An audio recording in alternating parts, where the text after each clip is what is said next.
5, England and France were at war. The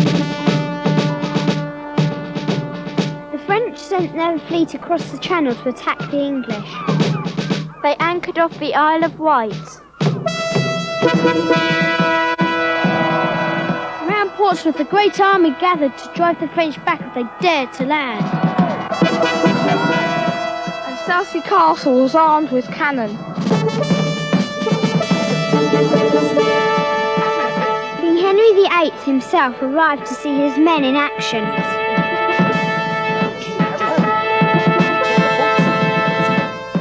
Before long, the English fleet came sailing out of Portsmouth Harbour to meet the enemy. The finest ship in King Henry's fleet was the Mary Rose. She carried 90 guns and more than 700 men crowded aboard. Every eye was on her as she turned to fire her cannons at the enemy. Then disaster struck. As she turned, water came pouring in through the open gun ports. The ship began to heel. Her great cannons broke loose and crashed across the deck. In horror, King Henry watched as his favourite ship began to sink. On board the Mary Rose, there was a terrible panic as men tried to escape. Soldiers, sailors, archers, gunners, pikemen, cooks, noblemen, surgeons, carpenters, boys as young as 12 and 13. 700 men all struggling to escape. Of the 700 men, only a few survived. The rest died, trapped in their ship.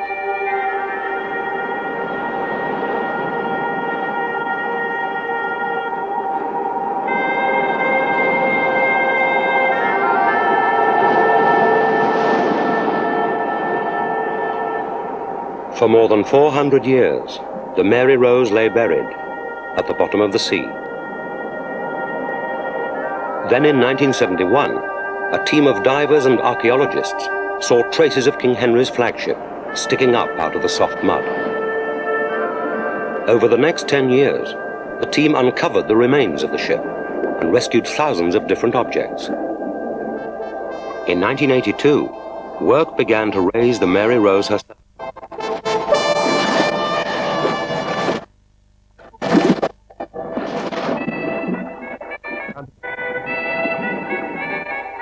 Fortunately, the remains of the ship were still immensely strong and could stand the strain of being lifted to the surface.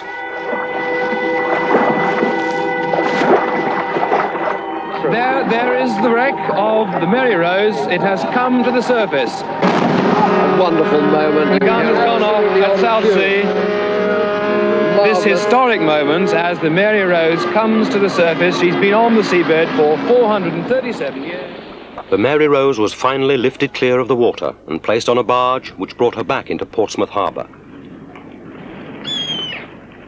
Past Nelson's flagship HMS Victory and into a specially constructed building over No. 3 Dry Dock, the new home of the Mary Rose. The director of the trust which recovered the Mary Rose is Dr. Margaret Rule. I'm an archaeologist.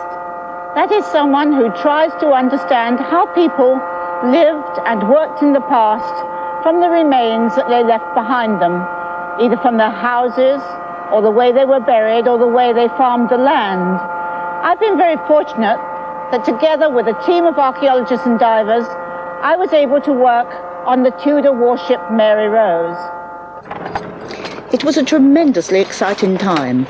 I'd got fed up just sitting in a small support boat, making notes of what the divers had seen, and so I learned to dive myself. The day she went down, the Mary Rose was about to go into battle. One eyewitness account tells us that an extra 300 men had crowded on board the ship. Of those 700 individuals, we have recovered the remains of 200. An archaeologist is always hoping to find groups of objects, or objects which are related to each other in some way. For example, close to this fine wooden drinking pot were the remains of a small dog. Did the same man own them both, I wonder? And here are the bones of one of the men who drowned. His foot is still inside his shoe, and it has to be removed very carefully indeed.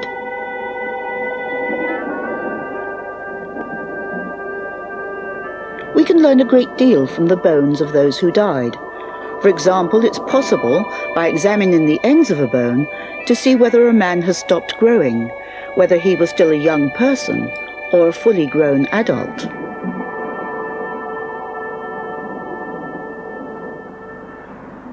Anne Sterland specialises in studying human bones from excavations. The youngest that I've encountered so far is an individual aged between 12 and 15 years, and the oldest is somebody at a rough estimate in their 40s. Predominantly, they're in the age range 18 to 24 years, which is, I suppose, what you would anticipate. By measuring the length of his bones, it's possible to work out how tall a man was when he was alive. This graph shows the height of most of the men was between 167 centimetres and 172 centimetres, only slightly shorter than they are today. We can also find out about the size of the men on board the Mary Rose from the articles of clothing which have survived. One of the first things we did was to trace the outlines of each item onto a piece of polythene. We'd make a note of all the details, including stitching, and whether it was torn or mended.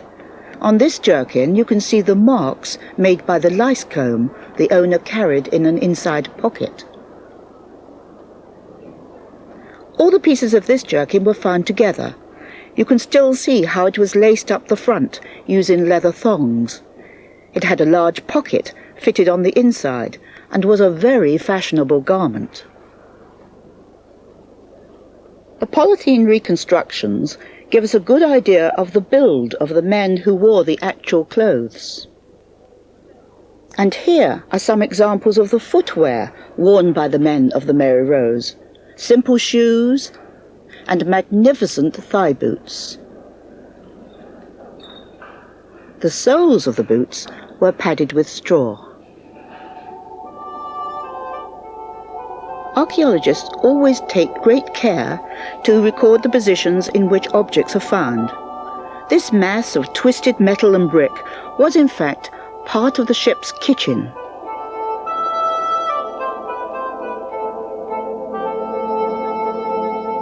In order to be able to reconstruct it, every brick was numbered and its position carefully noted down.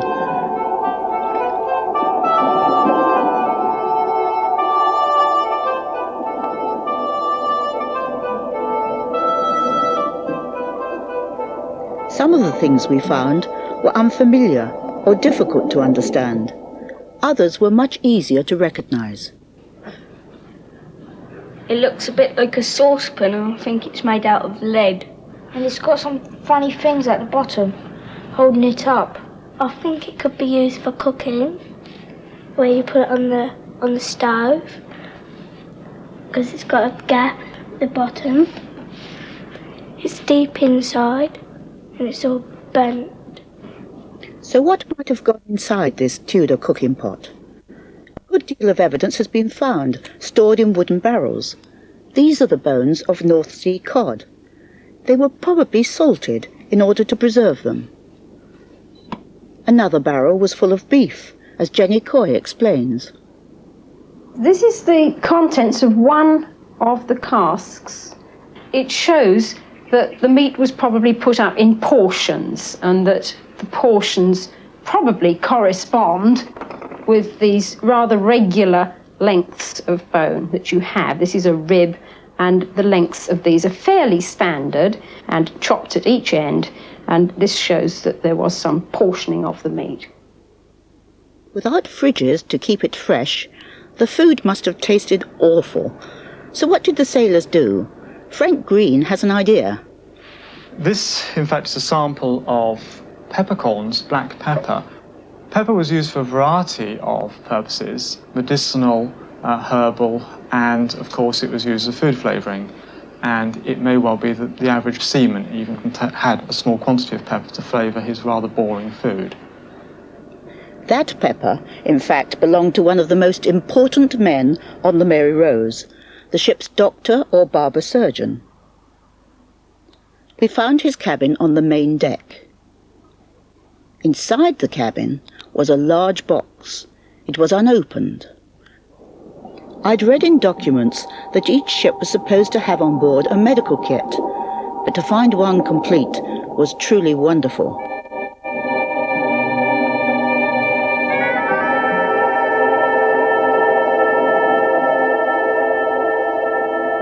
Here are some of the things we found inside. Ear scoops for taking wax out of the ear. Syringes for placing medicine inside the body. Medicine bottles, plates, dishes, bleeding bowls, and even a wooden pot containing ointment with the finger marks of the doctor's hand still inside. The Mary Rose was one of the most modern ships of her time, designed to carry heavy guns and fight at a distance. Previously, ships had closed together, and then the opposing crews had fought it out hand to hand. All that was now changing.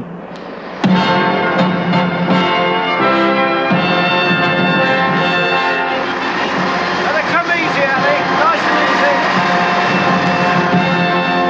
This enormous bronze gun was lifted complete with its wooden carriage. In the days of King Henry VIII, this gun would have been lifted on board the Mary Rose in much the same way. Davy, very gentle there.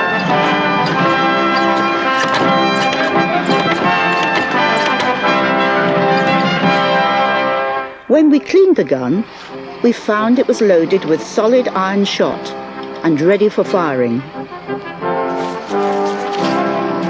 On the barrel of the cannon, you can see the badge of King Henry's family, the Tudor Rose.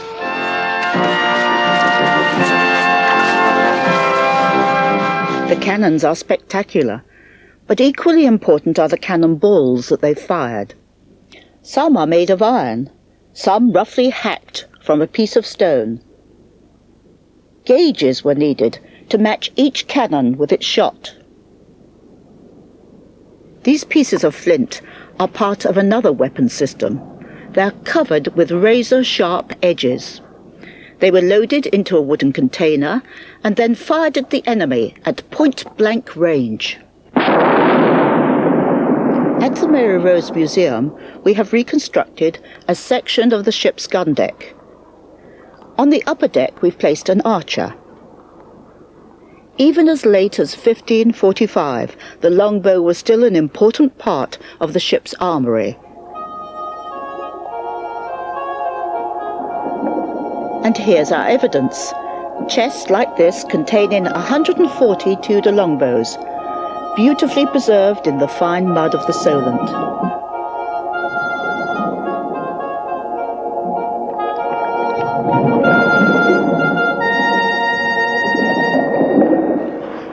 From the wreck of the Mary Rose, we have found over 26,000 objects, from coils of rope used as an anchor cable to a tiny slate protractor that broke and was thrown away. A pocket sundial for telling the time. A ship's compass, missing its pointer, but still contained in a wooden box. A backgammon set. Lots of lice combs. Leather bottles.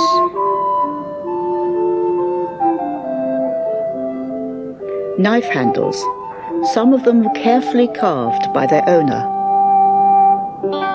A whistle, used for signalling on board the ship.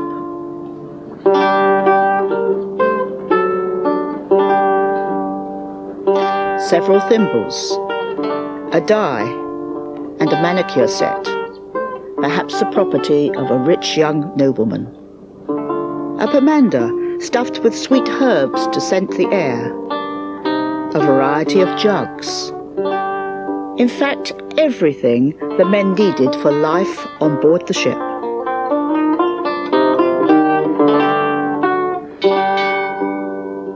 almost the last thing we found was the ship's bell. But the most important object of all was the remains of the Mary Rose herself. Yes. I've been looking at her with John Legg, who's a shipwright and very interested in examining in detail how the ship was built. We're at the stern of the ship, at the back, just above the rudder. An awful lot of trees. Oh, yes. I worked out that if you took all the oak trees to build the Mary Rose and put them side by side, they'd cover 36 acres. Quite a lot of trees. That's why we haven't got many oak forests now, I suppose. It took about 2 years to build the Mary Rose, and she was only built about 100 yards away. That must have been a major task, I think, for the craftsmen of Portsmouth. I think there must have been quite a lot of men on them to build it in 2 years. I think so. The Mary Rose was repaired by several carpenters who lived here on the main deck. When we excavated, we found their cabin had a sliding door that was nearly shut. Inside we found 370 objects, most of them carpenters' tools. When they built the Mary Rose, they cut out all the sections of curved timber in the forest where they grew, and then they marked them, ready for assembly in the ship. We find lots of carpenters' marks, like this V, the Roman number 5. Before we raised the ship, we removed many of the smaller timbers. Each timber was numbered and surveyed before we moved it. Now we can begin the task of replacing all the half beams that supported the decks. Then we can put back the deck planking and rebuild the cabins, the companionways and the gun bays. And finally we can replace the upper deck. This will give the visitor a magnificent cross-section view of King Henry VIII's great warship, the Mary Rose.